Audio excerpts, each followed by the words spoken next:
Eh, jadi pendidik itu orang yang memiliki tanggung jawab untuk mendidik, sedangkan pendidikan dalam Islam itu sama gitu ya, orang yang bertanggung jawab untuk mendidik terhadap perkembangan siswa baik potensi efektif, kognitif, psikomotor sesuai dengan nilai-nilai ajaran Islam. Yang kedua ada peserta didik dalam pendidikan Islam.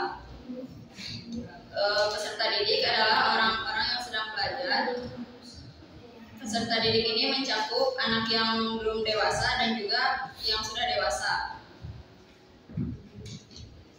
Yang mana peserta didik ini mencakup yang mencari ilmu gitu, peserta didik itu. Kemudian keberadaan peserta didik itu menjadi hal yang mutlak ya, karena jika dalam proses pendidikan tidak ada peserta didik, mungkin gitu proses pendidikan itu nggak akan berjalan. Peserta didik juga selain menjadi objek, peserta didik itu menjadi subjek dalam pendidikan. Kemudian yang ketiga, tujuan dan kurikulum pendidikan Islam. Menurut Muhammad Atiyah Al-Abrashi bahwa tujuan pendidikan Islam ialah akhlak. Menurut beliau bahwa pendidikan budi pekerti itu merupakan jiwa dari pendidikan Islam. Islam sendiri juga menyimpulkan bahwa pendidikan budi pekerti atau akhlak itu adalah ruh dari pendidikan Islam. Dan sebenarnya tujuan pendidikan Islam itu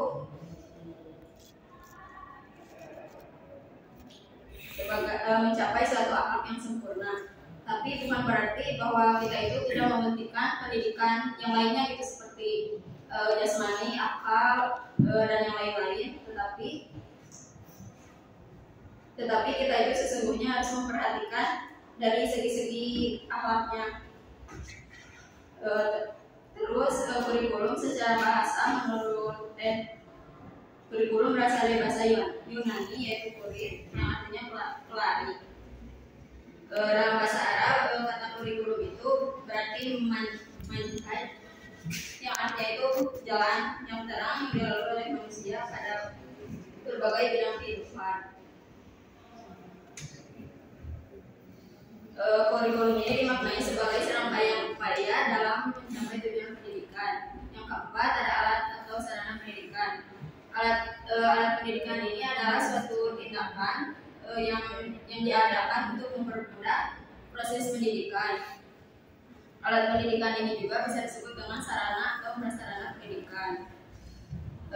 Lalu alat atau sarana pendidikan ini dibagi menjadi dua. Yang pertama ada alat atau sarana pendidikan secara fisik gitu. Kalau secara fisik ada lembaga pendidikan, di mana lembaga pendidikan ini adalah tempat orang-orang yang memperoleh pendidikan dalam rentang usia tertentu seperti TK, SD, SMP, SMA, dan juga universitas. Terus lembaga pendidikan ini juga teman-teman sudah tahu ya, dibentuknya itu ada 3 lembaga pendidikan itu terbentuk 3 gitu. Yang pertama pendidikan formal. Kalau pendidikan formal itu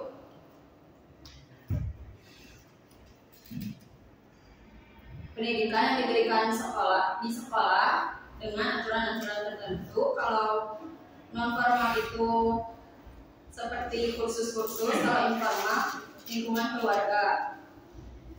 Sarana fisik yang kedua itu media pendidikan. Media itu berarti alat yang dapat membantu kelancaran saat proses pendidikan, seperti contohnya ini fokus ataupun whiteboard ataupun yang lainnya. Kemudian sarana pendidikan non fisik. Yang pertama ada kurikulum. Kurikulum itu merupakan bahan pelajaran yang harus disajikan dalam proses pendidikan dalam suatu sistem institusional pendidikan. Dalam ilmu pendidikan Islam, kurikulum ini merupakan komponen yang penting karena sebagai alat mencapai tujuan pendidikan tersebut. Yang kedua ada metode. Bahwa metode itu diartikan sebagai bagaimana cara pendidik itu mengajar. Yang ketiga ada evaluasi. Evaluasi merupakan suatu cara memberikan penilaian terhadap hasil belajar siswa. Evaluasi itu bisa disajikan berbentuk tes ataupun non tes. Kemudian selanjutnya ada manajemen, yaitu pengelolaan yang baik dan terarah sangat diperlukan dalam mengelola lembaga pendidikan agar tujuan yang diharapkan itu dapat tercapai. Komponen yang terakhir itu lingkungan pendidikan Islam. Lingkungan pendidikan adalah suatu institusi atau kelembagaan di mana pendidikan itu berlangsung. Lingkungan tersebut mempengaruhi proses pendidikan yang berlangsung.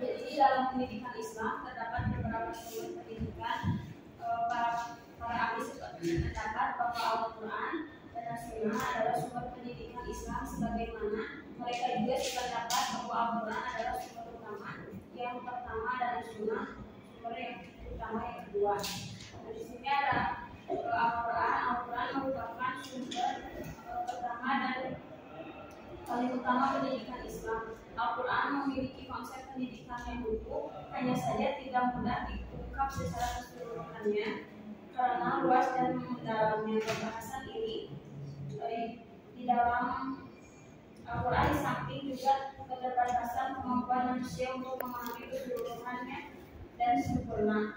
Dan pendidikan Al-Quran juga memiliki pengaruh yang dahsyat apabila dipahami dengan tepat dan diikuti dan diterapkan secara utuh dan benar. Karenanya menjadi Al-Quran sebagai sumber bagi pendidikan Islam adalah keharusan bagi umat Muslim.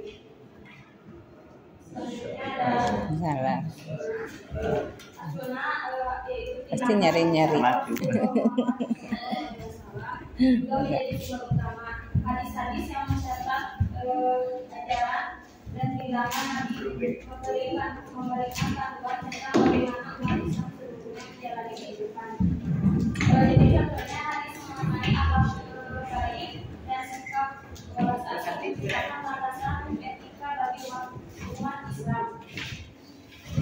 Dan ini ada ijtihad adalah adalah usaha pemikiran dan penerapan untuk menentukan hukum Islam dan situasi yang tidak jelas berdasarkan Al-Quran dan Sunnah. Para ulama menggunakan ijtihad untuk mengatasi perkembangan zaman dan masalah yang belum dijelaskan secara tuntas dalam sumber-sumber utama. Contohnya ijtihad dan dapat dilihat dalam penafsiran hukum Islam terkait teknologi modern. Dari ketiga ini, sumber-sumber ini bersama membentuk dasar pendidikan Islam, membimbing umat Islam dalam memahami prinsip-prinsip agama dan menjalani kehidupan sesuai dengan ajaran Islam.